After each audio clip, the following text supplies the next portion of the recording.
প্রত্যেক বছর মে মাসের দ্বিতীয় রবিবার আন্তর্জাতিক মাতৃ দিবস হিসাবে পালিত হয়।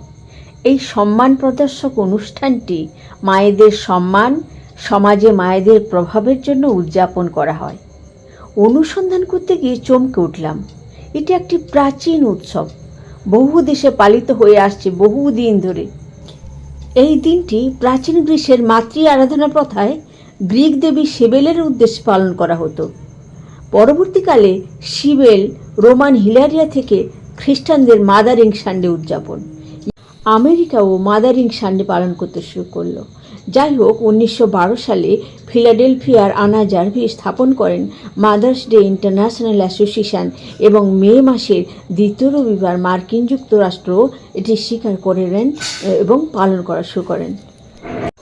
সব দেশ অত্যন্ত গুরুত্ব ও মর্যাদার সঙ্গে দিনটি পালন করেন।